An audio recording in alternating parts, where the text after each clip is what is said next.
Nafana na Nwa na Mmụọ Nsọ.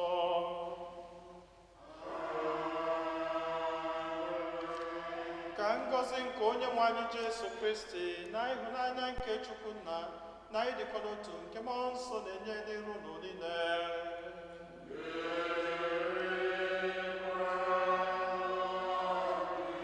Ụmụnne m na Kristi, tata bụ ụka nke mbụ n'oge nke Advent. Anyị niile agbakọtago ọnụ n'obi Chineke iji ekele Onyenwe anyị maka ihe ọma niile nke ọ na-eme na ndụ anyị, maka ọtụtụ ngọzi ya niile, maka odudo dụla anyị wedubata anyị n'ọmalịcha ụbọchị tata. Ka anyị na-ekele Chineke maka ihe ọma ndị a, ka anyị na-ewele onwe anyị, na-ewele ezinụlọ anyị, na-eriri n'aka Chineke, na-ayọ ka Advent nwa wetala anyị ngọzi na mbuli elu. Anyị nwere ọtụtụ ebumnobi ndị ọzọ ka anyị natazi anyị isi ala onye Chineke ebumnobi ndị ahụ niile.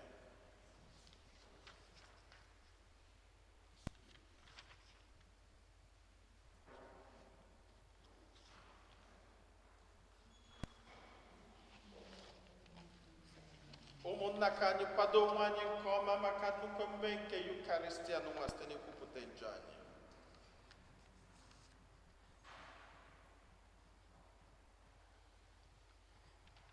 Ekwupụta ngwa Chineke ji ike niile.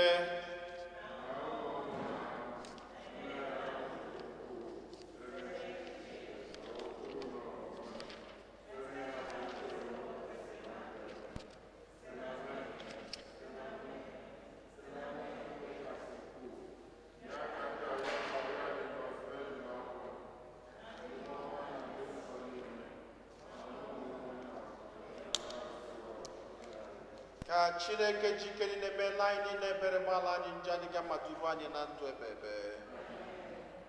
Ka anyị yọọ ayịyọ. Chineke jike niile, biko mụbaa ike ezi omume nke ndị kwerenụ mgbe Kristi onye nzọpụta anyị ga-abịa, ka anyị were obi na-anụ ọkụ na ezi ọrụ nabata ya, ka anyị bụ ndị idoro nsọ nweta ọnọdụ kwesịrị ekwesị n'aka nri Kristi na alaeze eluigwe, onye ayọrọ nke site na dị nwe anyị Jesu Kristi nwa gị, onye gị na-adị ndụ na-achị na ịdịkọ n'otu nke Mmụọ Nsọ, otu Chukwu site n'ụwa ta ụwa niile.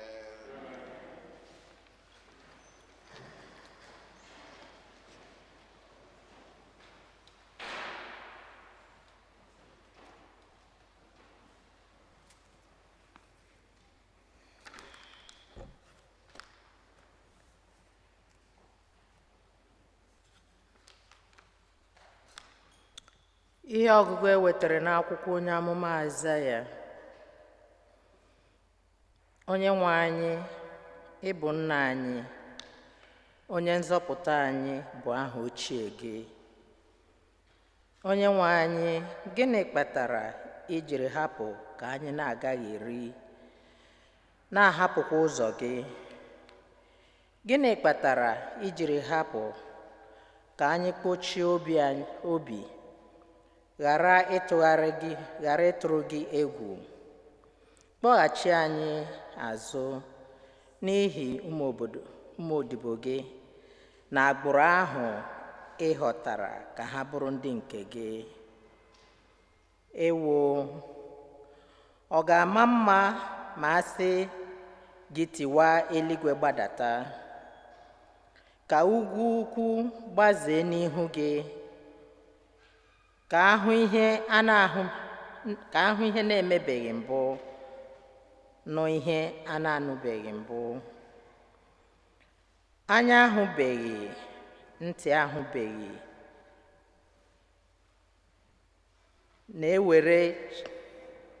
anya ahụbeghị, ntị anụbeghị na-enwere chi dịka gị, onye na-arụ ọrụ ebube maka ndị tụkwasara ya obi. Ị na-eduzi ndị kwụbara aka ọtọ, ndị bụ iwu gị n'obi. Iwe were gị mgbe anyị bụ ndị njọ. O teela anyị na-enupụrụ gị isi, anyị dum dị ka ndị rụrụ arụ. Ịkwụba aka anyị ọtọ anyị ahụ dị ka nkịrịka akwa ruru unyi. Anyị dum akpọnwụọla ka ahịhịa. Mmehie anyị na-ebugharị anyị ka ikuku.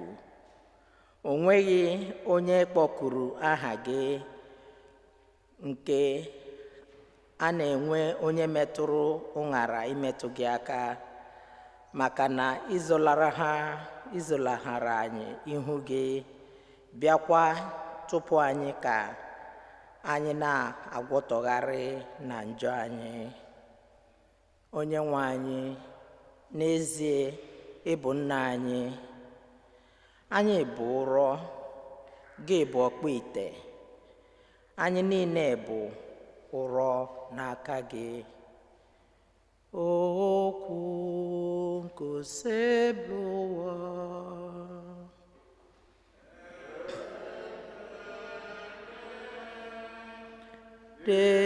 dere Chukwu. Chineke nke igwe ndị agha, kpọchigha anyị azụ, mee ka ihu gị chakwasị anyị, ka anyị wee nweta nzọpụta.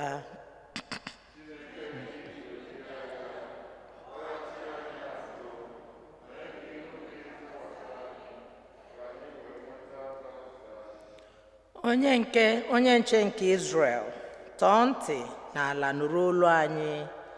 Si n'oche eze ebe iji ndị mmụọ ọma gbakwasị ụkwụ chawapụta, kpalite ike gị, bịa zọpụta anyị.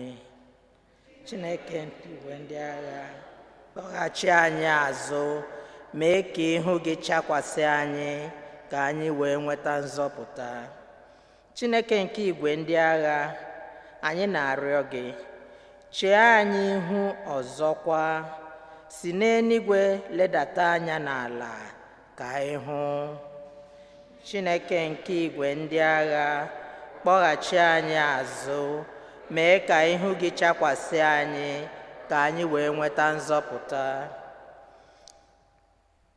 Ka enyemaka gị nọnyere onye ị họtara ahọta, onye ijiri aka gị nye mgbasi ike. Mgbe ahụ anyị aghaghịkwa ịgbalaha gị ọzọ. Nye anyị ndụ ọhụrụ, ka anyị wee na-akpọku aha gị. Chineke nke igwe ndị agha, kpọghachi anyị azụ, mee ka ihu gị chakwasị anyị, ka anyị wee nweta nzọpụta. Ihe ọgụgụ ka e wetara n'akwụkwọ ozi mbụ Pọl dị asọ degara ndị Kọrint. Ka Chineke nna na Onyenwe anyị Yesu Kristi zitere unu amara na udo. Ana m ekele Chineke akwụsịghị akwụsị maka na amara niile dị iche iche unu natara site na Jesu Kristi. Ana m ekele ya na o mere ka unu baa ụba n'ọtụtụ ụzọ dị iche iche, ọ kachasị inwe ndị nkụzi na ndị na-ekwu okwu Chukwu. N'ezie, ịgbara Kristi akaebe siri ike n'etiti unu, nke pụtara na ọ gbawaghị unu aka onyinye nke mmụọ nsọ, ebe unu na-eche ka egosi Onyenwe anyị Yesu Kristi.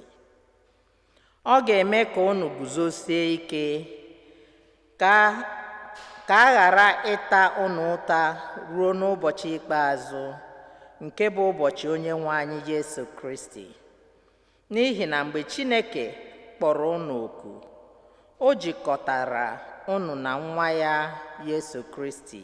Chineke bụ onye a ga-atụkwasị obi. Okwu nkoseblowa ekele dịrị Chukwu.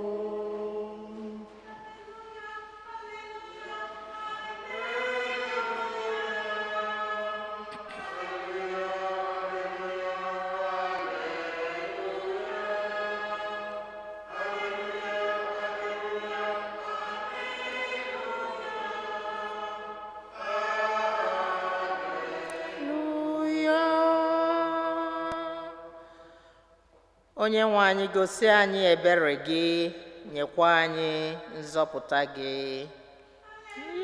Haleluya,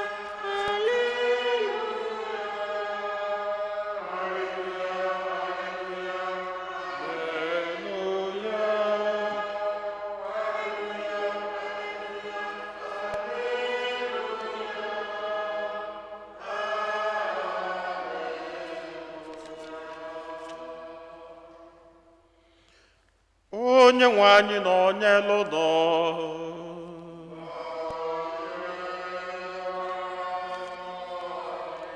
ihe ọgụgụ nke ya si n'oziọma dị nsọ nke Maki dere.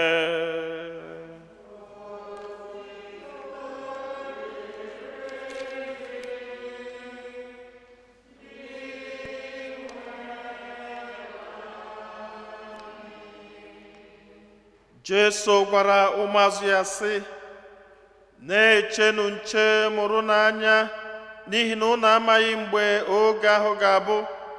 Ọ dị ka nwoke gara mba ọzọ, mgbe ọ na-ahapụ ụlọ, ọ gwara ụmụazụ ya lekọtawa ihe ya, bịakwa kenye nke ọbụla ọrụ nke ya. Ọ gwara onye nche ọnụ ụzọ ka ọ mụrụ anya, n'ihi ya mụrụ n'anya, maka na unu amaghị mgbe nna ukwu nwe ụlọ ga-abata, ọ bụ n'anyasị ka ọ bụ n'etiti abalị, ka ọ bụ mgbe oke ọkpa bere akwa, ka ọ bụ n'ụzọ ụtụtụ. Ọ bụrụ na ya bata mgbe a na-atụghị anya, ya hụkwara gị ebe ị na-arahụ ụra. Ihe m gwara unu ka m gwara mmadụ dum, mụrụnụ anya. Oziọma nke Osebrowa.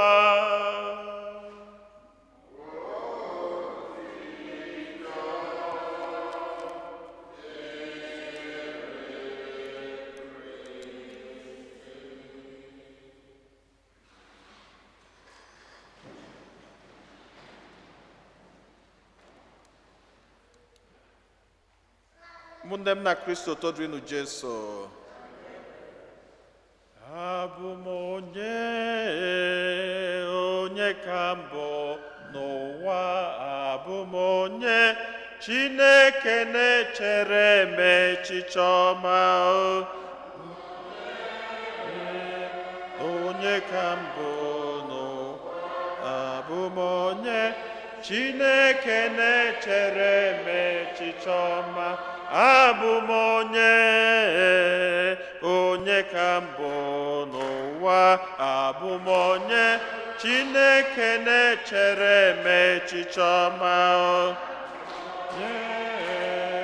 Onye ka mbụ n'ụwa, abụ m onye Chineke na-echere m echiche ọma. Nyenụ ya,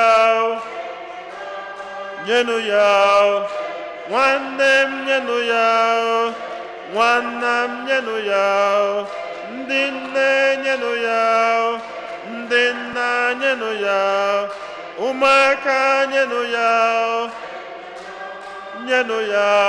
ekene ọma. Abụ m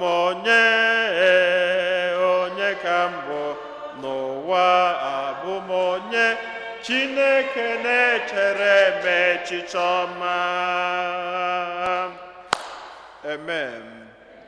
Otodrinu Jesu.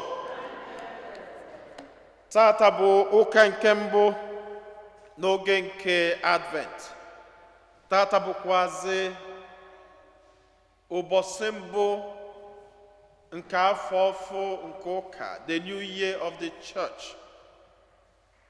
Ya bụ ebe ọbụla anyị na-azọbata ụkwụ n'afọ ọfụ nke ụka tata, ana m asị onye ọbụla nọ n'ụka anụnwa na ndị na-ene n'anya ebe ọbụla ha nọ, Happy New Year. Yes, ama m na ọ gbara ọnụ ghalị, mana ọ New Year ka anyị nọ tata. Ọ New Year. Anyị esigo na ordinary time of the year wee pụọ. All through the time, ọ nụ ncheta mgbe anyị na-enwe ordinary time, asị m onye ọbụla relax ya. Thank God ma sọma ma ihe niile na-abanye na ordinary time. Mana kịta egwu echenjigo. Anyị esigo from akwa green, n'anya ụnụ afụ na ihe niile echenjigo. anyị esigo n'akwa green wee banye n'akwa purple.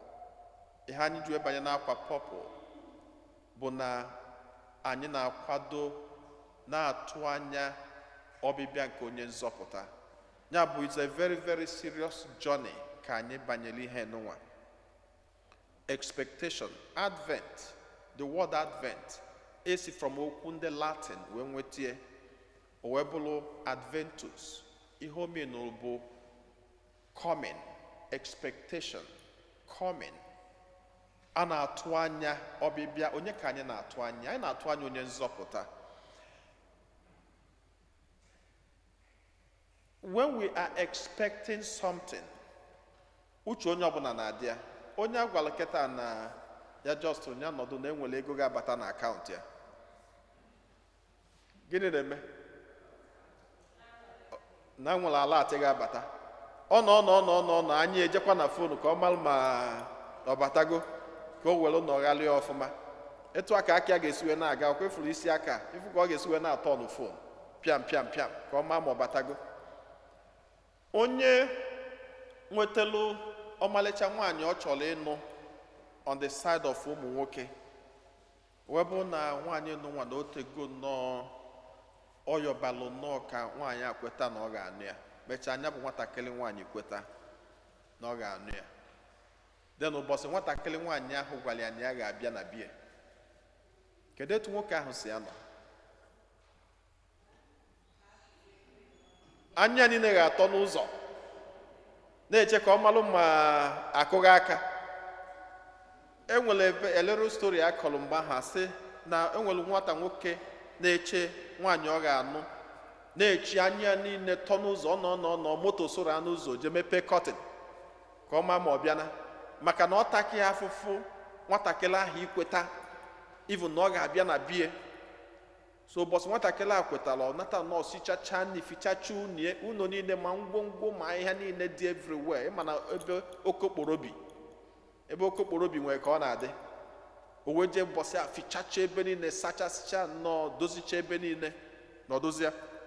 Ọ na-eche nwatakịrị si anya ya ga-abịa na 12, oluo 11:30, anya niile n'ọnụ ụzọ, ọnọkata oje mepee kọtịn nke ọma ma ọ bịago. Mba, nwa ha bịara, ọ nọgide 11:55, ọnọdụ na-eche. Mba, oluo 11:57, ọnọkata ọ dị ka enwere ihe ọnụ na dọ.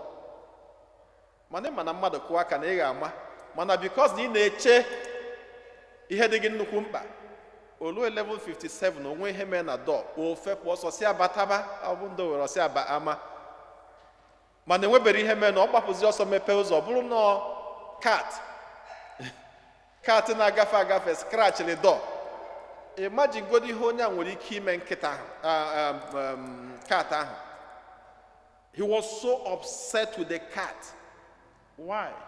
Because no nọ na expectation. Enwere ihe ọ na-eche dị very valuable to him. Etu aka ọ dịkwa a Thanksgiving, one of a relative we invited him that I went to. Mgbe m gwa ha na nkweta na m ga-abịa, agwa ụmụaka na fada si na ya na-abịa tata. Onye ọbụla, they were so excited na fada si na ya ga-abịa. Anọgide onye asị ya, Mommy, should I go and wear my clothes because the priest is coming? Onye nke asị ya, should I wear this shoe? Ọ sị mba, just yiri regular clothes gị n'onwe ihe a na-eme iche. But onye ọbụla, because na asị ha na fada na-abịa iso mee Thanksgiving, ụmụaka niile onye ọbụla dị nnọọ active because they were expecting a priest. Eventually, I want days later, ọ dị nka nlarụgide n'ụlọ ụbọchị ahụ, ụbọchị gafelu. Mgbe nji nwetezi onwe m jebe, ọ bụ na ha nọkọtago ma nnukwu tebụl ebe ha ada eli nne pịam, except ma enwere nnukwu mmemme. Ha sịba mọmị ha na-ada dị ha, anyị ọ ga-eli nne na ọmarịcha tebụl a maka gịnị? Na fada si na ya na-abịa, so na ị ga-echange from the routine to the big table because they were expecting something.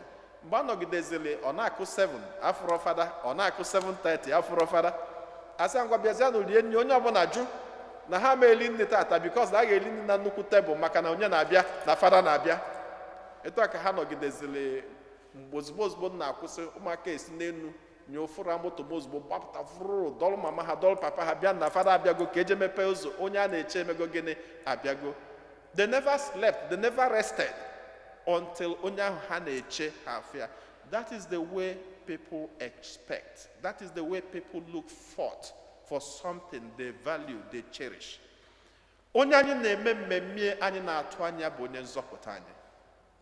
Onye nzọpụta anyị. How are we preparing? Do we cherish his coming? Are we looking forth from the innermost of our heart? Now, kedu ihe Advent bụ? Advent, most times, ndị mmadụ na-enebe anya na-asị, ị na-apọịntị onye amelụ gị ihe ọjọọ, onye amelụ gị ihe ọjọọ, na-akwa anyị yi purple. Purple is not a celebrating cloth. It's a cloth of reflection. Ọ bụrụ white, ọ bụrụ anything, na-etu ọ na-acha, ọ da-atọkwa ụtọ n'anya. Ihe o gosi bụ that it's a sober moment, a moment of introspection. Mgbe mmadụ ji abanye n'ime onwe, ọ bụrụzi mgbe ọ ga-abụ ịpụta na point ọ mama mmelụ m, ọ papa mmelụ m, onye amelụ m, onye amelụ nke a, onye amelụ nke a. No, it's a time of looking at yourself. It's a time of looking inward. Maka na asị na mgbe ọbụla ị na-alụ ofu onye aka, gịnị na-eme gị? Aka ịnọ na-alụ gị. Mgbe ọbụla ị na-alụ ofu onye, aka ịnọ na-alụ gị. This time is a time aka ịnọ ahụ na-alụ gị na-asị gị, who am I? Ọ onye a na-eme ihe na-eme eso okwu, ọ bụ nwunye m na-eme ihe na-eso okwu, ọ bụ di m na-eme ihe na-eso okwu, ọ bụ ụmụ m na-eme ihe na-eso okwu, ọ bụ ndị mụ na ha na-alụ ọlụ na-eme ihe na-eso okwu. What is the problem? It is not a time of looking for this person, it's a time of looking at me. Kedu ihe ahụ m na-eme mmadụ emeta ọfụma? Kedu etu ahụ m si eje mmadụ ejeta ọfụma enwere ike iji wee mee ka anyị dị mma? It's a time of self-reflection. Hapụzie onye ọbụla nke onye ọbụla na-eme na nke onye ọbụla na-eme. Kedu nke gị nwa na-eme? Kedu nke ị na-eme adịrọ mma?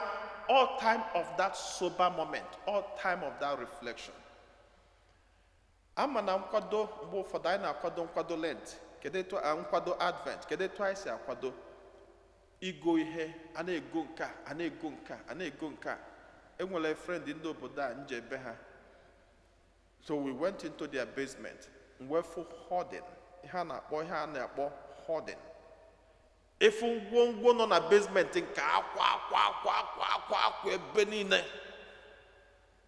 Dete mbịa ma akpata oyi nsị, gịnị ka unu ji ihe niile eme? We just kept them. We are saying no, don't keep anything.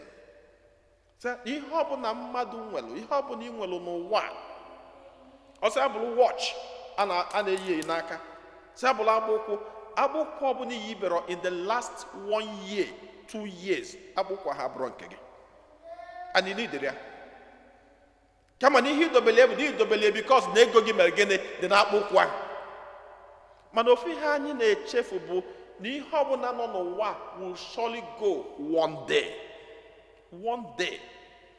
Mana anyị jidie nke ọbụla anyị ji ejila aka na abụ gụgbadio dịka agasị na ama arapụ na ti arapụ.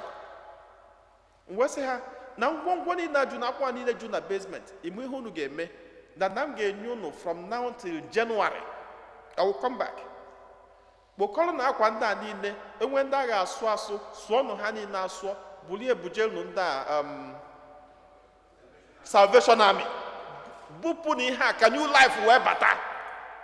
Ka ndụ ofu wee bata na bono na ngwongwo nọ ebe a, onye ọbụla gụgbara aka, nsị kedu ngwa ihe niile ọsị, nsị another thing ị ga-eme bụ nye nwe na nke ọ ga-abịa iwepụta isi, hey, this one is still good, let me keep it. Don't keep. Maka ichepụta ifo na 80% of them will be good and you will be keeping. And you keep bekwa ha dị na gị na-eme gị na ha nọdụkwa. So you have to let them go because ha pụọ ihe ọma ọfụ abata. It's a season of Advent, season of letting go. Ka fresh air will bata na ndụ gị. Ka fresh air will bata n'ezinụlọ gị. Ka fresh air will bata n'ihe na-eme. Finally, journey of 4 weeks. Ọma mma na-emeli ihe dị ka Advent. Enwero ihe ọma Chineke ji gọzie gị. Ekwena ka Advent abịa ka every other Advent ọ bịakwa gafekwa. ịnọdụkwa etu ị nọ mbụ. Mba, advent nwa achọrọ nke ị n'onwe gị anya esi Chineke, kedu ihe m ga-eme, kedu ihe m ga-agbanwe, kedu etu m ga-esi nye aka, kedu ihe m na-alụ iche. It is not just enough ije kịta ụfọdụ adị ejezi store anya ndị mmadụ na kọmputa popopopo, before you know it you order ma ihe need ma ihe need kpụrụ ha niile anya gị ọ na-adagbu gị. That's not what it's all about. Yes, it's good to have beautiful things. It's good to have good things. Mana akwụsị n'ebe ahụ. Dozie arụ gị ọfụma, dozikwazi mkpụrụ obi gị ọfụma. Reconcile with your God. Reconcile with your neighbor. Be in good relationship with people. Ya bụ na anyị na-abanye the first day of Advent. Anyị ga-ha amụnye ọkụ. Nkwụsịrị okwu Chukwu a, anyị amụnye the first light ka ife Chineke wee bata na ndụ anyị. Anyị na-akwado ịbanye plane. A na-enwe time eji asị fasten your belt. Then the next one, the plane will take it off. Then the third part, the plane are not airborne. Then the fourth, the plane is landing. And then people are poor. I don't know, at the first stage. It's a time to fasten the belt. Put on the belt. Tight up yourself for the journey. A journey of inwardness. A journey of building up your spirituality. A journey of reconciliation. A journey of bringing peace. A journey of bringing joy to people you encounter. A journey of rebuilding your home. Put up the belt. Then the second part, next Sunday, the plane actually take it off. If you don't tighten this first phase, then and they take it off, your seat will be shaking, your body will be shaking. Tighten up so that you'll be able to take off. So by third Sunday, which is Gaudemus Sunday, Mbaga Munye Okunke Popo, this is a Sunday of joy. Then the plane will be airborne because there will be joy in your life. Then by the time I got on the fourth Sunday, the last one, the plane will be landing. Then by the fifth one, I'm near the white candle, which is supposed to be here. The white one, Gabuzi Ife Chineke, Ibianandwani. Ka Advent Noa, Balaini Nulu, Stena Christi, Onyawani.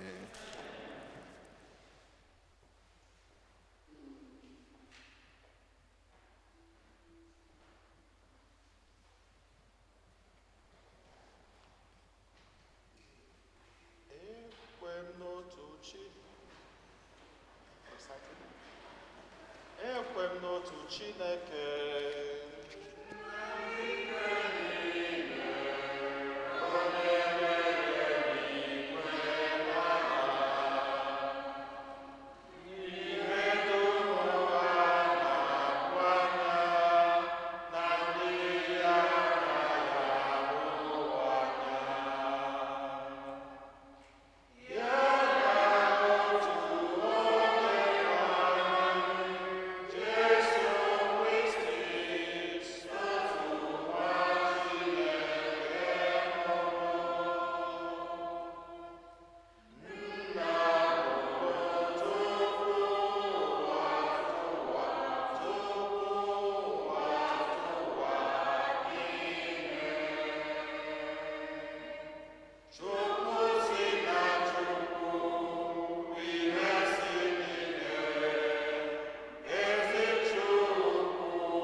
ekpele nke ndị kwelu nụ mmadụ ịtọ ga-edu anyị na ekpele Chineke onye fụrụ anyị n'anya anyị ewelugo ọnọdụ anyị bịa n'iru gị n'ụbọchị tata nwee nchekwube na ị ga-aza ekpele anyị.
Karụnatazi isi a na-arụnye Chineke ọtụtụ ebumnobi ndị ọzọ anyị na-erunyekwazị na ajamasa n'ụzọ pụrụ iche Pa Uche Sinio Anyanwụ na Injinia Igwe Ndubuisi na-ayọ ka Chineke na-arụ mkpụrụ obi ụmụnne anyị ndị a niile na ndokwa.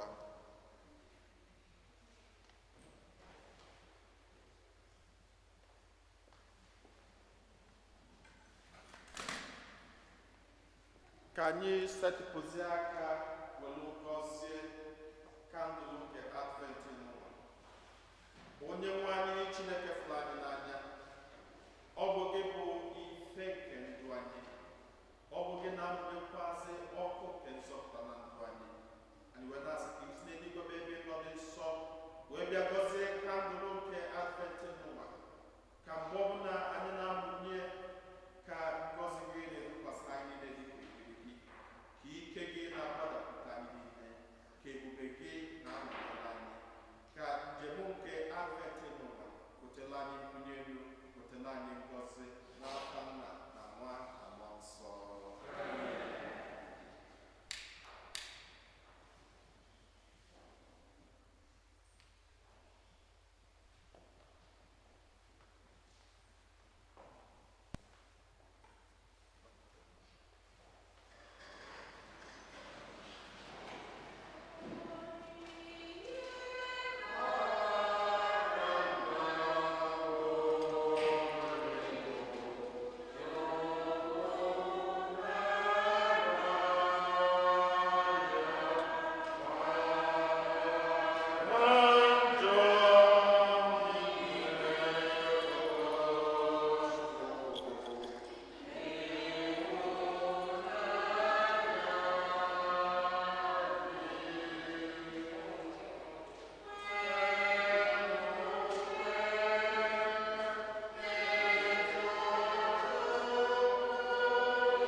Werekwanụ ụmụnna m ka aja mụ na unu na-achụ bụrụ ihe ga-asọ Chineke jike niile nara nọ.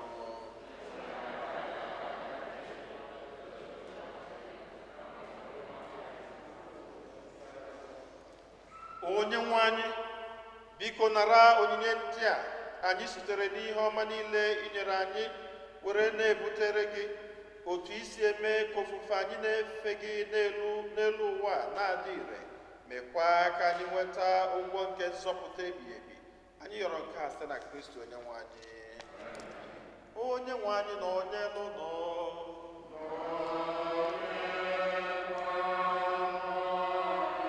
welite n'obi ihe nụ.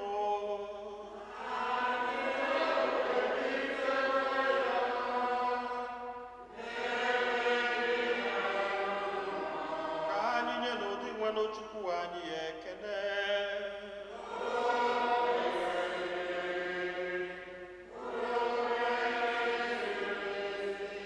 O kwesịrị ezi bụrụkwa ihe ziri ezi na-azụ ndụ na anyị ga-enye gị ekele oge niile na ebe niile. O nna dị nsọ, Chineke jikere na dị ụwa tụwa site na Kristi dị nwe n'anyị, onye jiri umeala bịa n'ụwa n'ụdị mmadụ, bịa mejuo nkwa ikwere mgbe ochie, were meghere anyị ụzọ nzọpụta ebebe.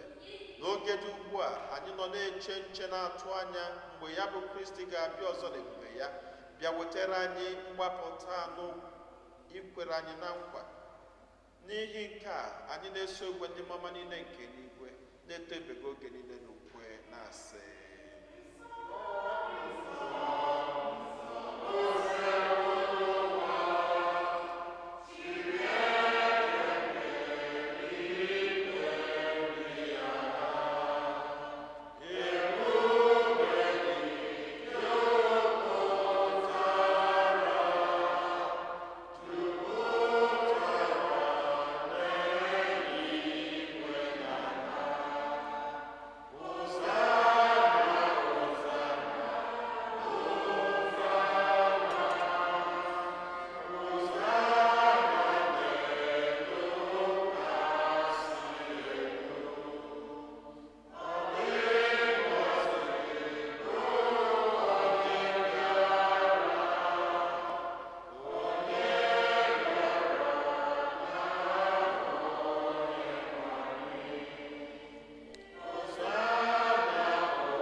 Nna anyị na-eso ezi eso gị na-edo ihe dum nsọ, anyị arịọ ka ido onyinye ndị a nsọ site n'ịrụkwasị ha mmụọ gị, ka ha wee ghọrọ anyị ahụ n'ọbara nke onye nwe anyị Jesu Kristi, onye bịara tupu edunye ya n'ọnwụ nke o jiri aka wee nara owere achịcha, nye gị ekele n'otuto nyawa ya, nye ya ụmụazụ ya, sị: naranụ nke a, rienụ ya ụnụ niile, nke a bụ arụ nke a ga-eduru nye maka ụnụ.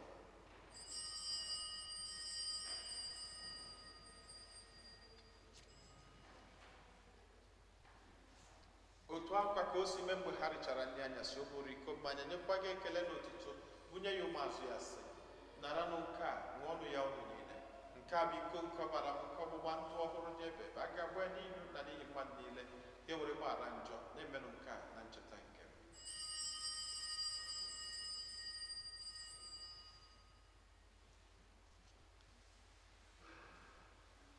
Ka anyị kwupụtanụ n'ihe omimi nke okwukwe anyị na-eme ugbu a.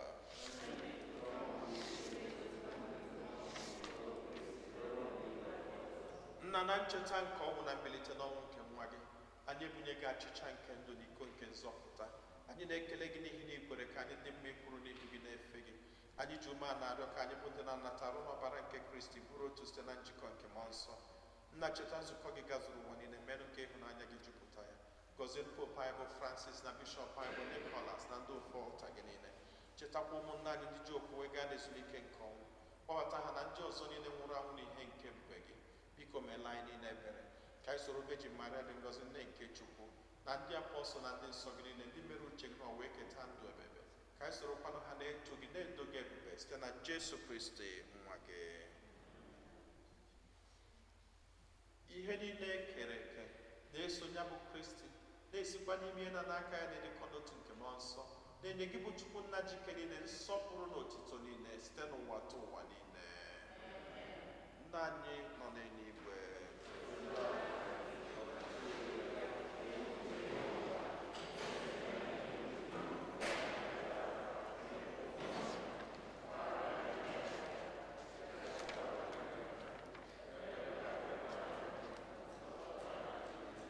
zọpụta n'anya anyị na-arịọ gị osebụ ụwa na-ajọ ihe niile, were ebere nye udo n'oge nke anyị site n'inye aka ebere gị ka zọpụta anyị niile na njọ oge niile. Anyị were gbanahụ nsogbu niile, were nchekwube dị nsọ na-atụ anya maka mbịaghachi nke onye nzọpụta anyị Jesu Kristi.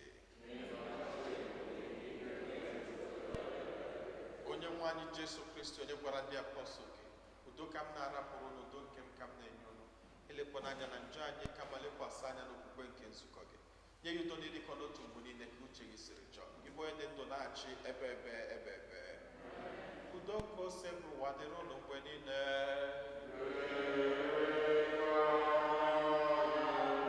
Nyerịta n'onwe unu wee kene nke udo.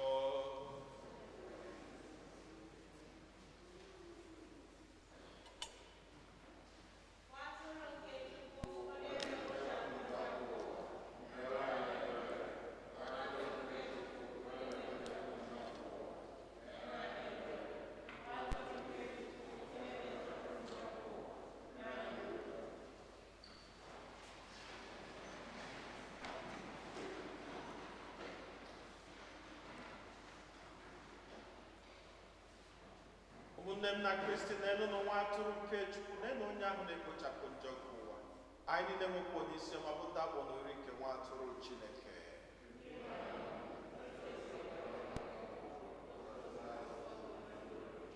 Ka arụ n'ọbara Kristi chekwaba anyị niile were na ndụ ebebe.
Ka anyị ya ayịyọ.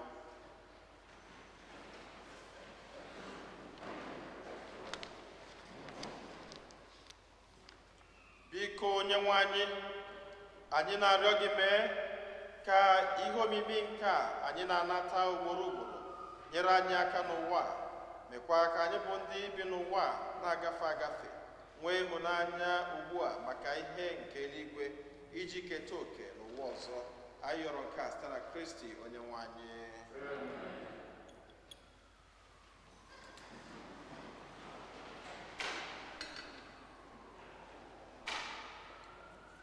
Otito dịrị Jesu. Otito dịrị Jesu. Otito dịrị Jesu. Biko second collection bụ maka Christmas light. Unu n'anya ọ dịgo set up outside. Ndị gafe ebe a n'abalị ị ga-ama ka ọ dị. Biko onye ọbụla tinye aka ka anyị make a success.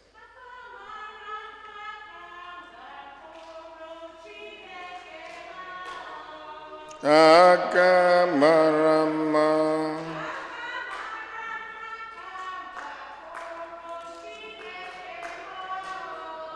Aka mara.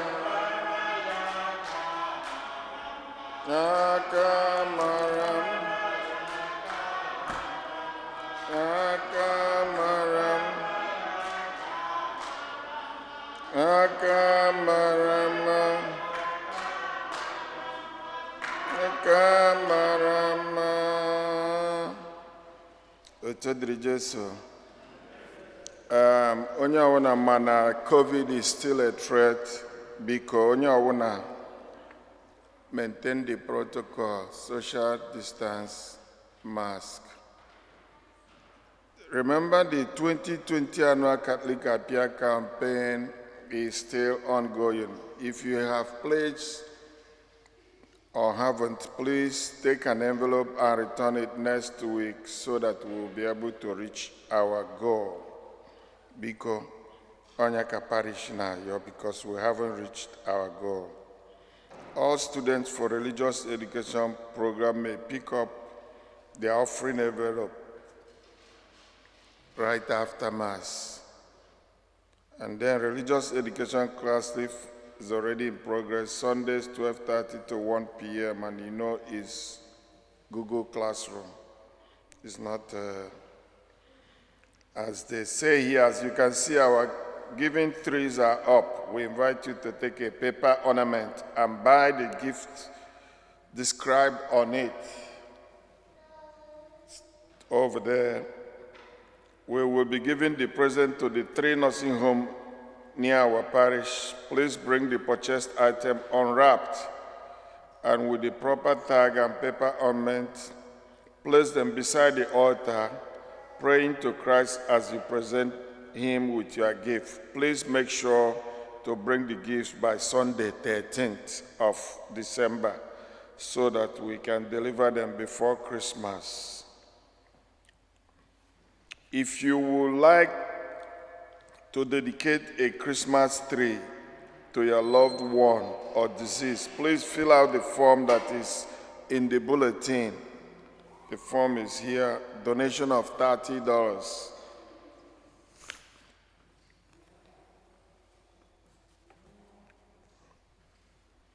I got in the youth now, MSC announcement. In the youth, you will stand up for blessing from the Father. Another thing is, I think today we'll be rounding up the collection for Dr. Nna.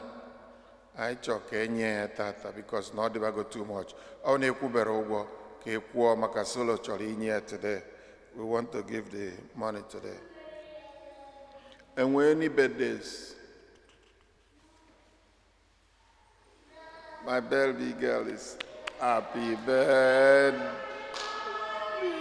by you. We bless in the name of God. May the blessing blessings of the Lord be upon you.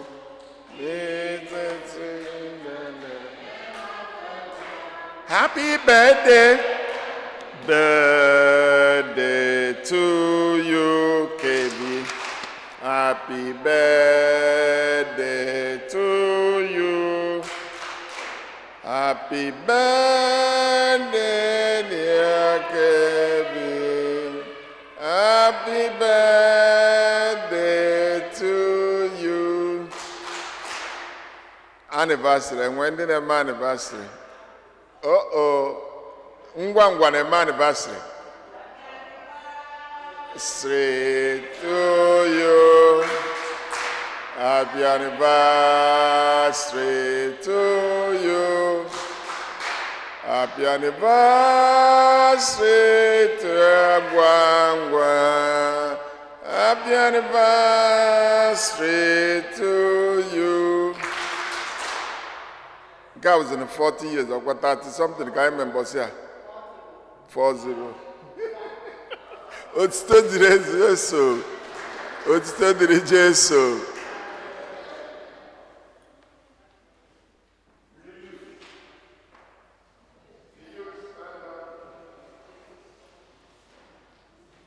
Chineke nna jebere defuna anyị na-ekele gị n'isi ụmụ anyị na ndị niile na-eto eto na-egbagota n'ọta gị n'ụbọchị tata anyị ji were kele gị ekele.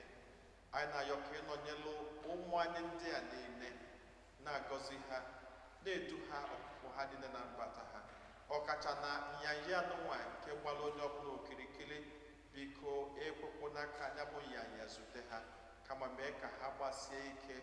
Ndị n'ime ha nọkwa n'ụlọ agụ akwụkwọ mee ka ha gbado anya ka na-agba mbọ ka a ga-asị na ha nọ n'ụlọ akwụkwọ ka ha rapụ iche na akwụkwọ adịrọzi wee rapụ ime ihe ha kwesịrị ime.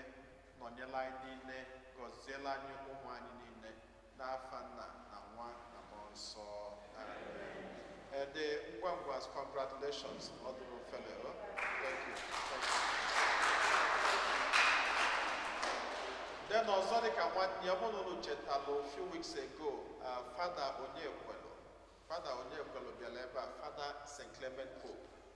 Ọ bịalụ enwere akwụkwọ odelu, ọmalịcha akwụkwọ odelu wee yọọ ka anyị goo ya, mana so many people egotenwuru ya mgbe ahụ, so wee wechi ya takwazi ya onwe nwanne anyị o sendịta ka ọ bịa represent ya, so ama m na ọzọ egobero ama na ọzọ egobero Ndụbụisi egobero oke ego na garage, and so many people, so agbasazia ndị nọkịta egolia then ndị egotenwuru tata ọ na-ejiri ego ọzọ na the rest. Solomon egobero ọnụ na-ejiri ego then Sannadi ga-ejidezi ya bụ akwụkwọ ụka na-abịakwazi na a ga na-eli ndị be ngwa ngwa egobewuru, so a ga na-eli ọtụlesịa. So etu a ka a ga-esi wee mie ka e nwee ike lepụta ya bụ akwụkwọ. Then ụka na-abụ na-abịa na the second Sunday of December anyị ga-agọzizi ụmụnne anyị ndị ga-eju ụlọ ada ama ndị otu Nweke. Nweke nke bụ na-ebu before nke a na-abịa mma agọzi gị tata. So anyị ga-agọzi ụmụnne anyị ndị niile ga-eje ụlọ na second Sunday. Nweke ga-enwezi special one mụ na gị ga. Onye nwe anyị nọ n'elu ụlọ